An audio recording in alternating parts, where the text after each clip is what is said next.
Hello, this is attorney Alan Edmonds, and I wanted to continue our video series on security clearance appeals.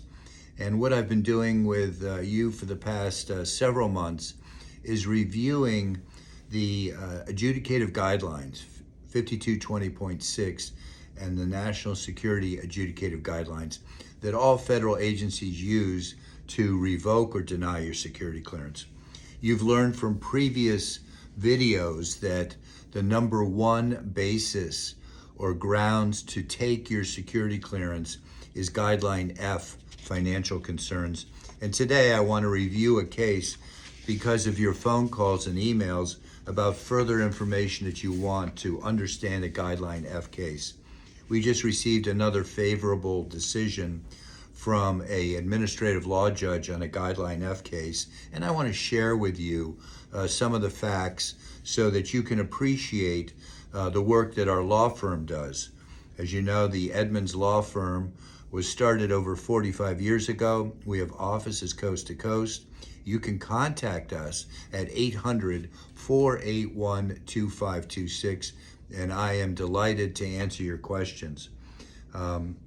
We help both active duty military, retired military, and DoD contractors and civilian federal employees respond to their statement of reasons when the government sends them a notice that their clearance is going to be revoked.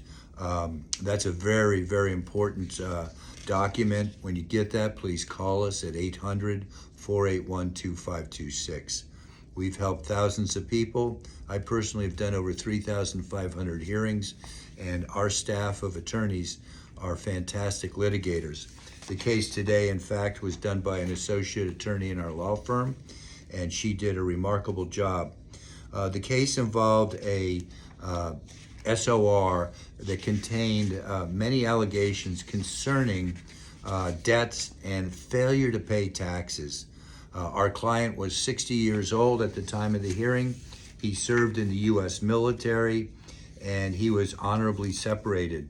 He then got out and was a self-employed individual, and he failed to file federal tax returns and state tax returns from 2015 through 2019. We accepted him as a client, and we went about our business to quickly develop a strategy to overcome the government's concern. The government said he was a risk to national security.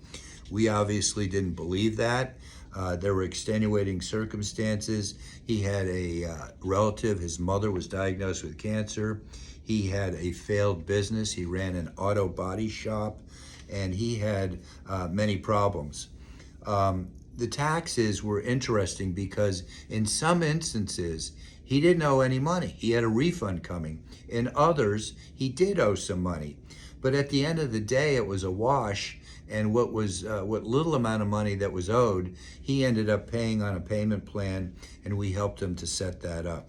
So we produced a mitigation case, which included live testimony of people that he knew. And we also included documents. We filed over 20 different documents. And of course, he was prepared to testify and did testify. We introduced evidence that mitigated the financial concerns, and that included an analysis called the whole person concept.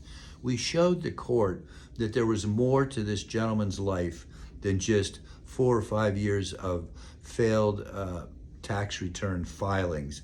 We showed that he was an outstanding husband, he was an outstanding parent, he had served his country in the military, and he had changed the way he was handling his finances. So at the end of the day, the judge ruled that it was consistent with the national security to grant his clearance. Let me read you what the judge says. She said, in light of all the circumstances presented by the record in this case, it is clearly consistent with the national interest to grant applicants eligibility for a security clearance. Eligibility for access to classified information is granted. So, fantastic result. Our client kept his job, he kept his clearance, and he continues to support his family. We would like to help you with the same type of situation. It's not just Guideline F. There are 13 guidelines for all kinds of behavior that include drug abuse, alcohol abuse, poor performance on the job. Call me at 800-481-2526. I'm attorney Alan Edmonds, and I'd like to be your attorney. Thank you.